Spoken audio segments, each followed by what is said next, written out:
If I get to relive my 20s, there are two things that I will focus on. One is to learn how to make money without a job. Second is to travel to as many places as I can.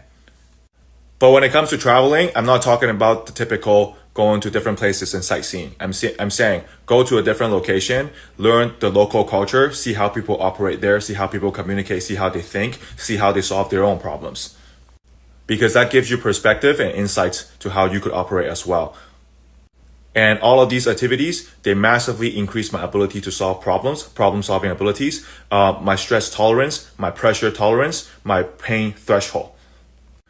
And by the time that I'm in my 30s, 40s, any problem that I run into, any person that I meet, I will be unfazed because I've seen it all.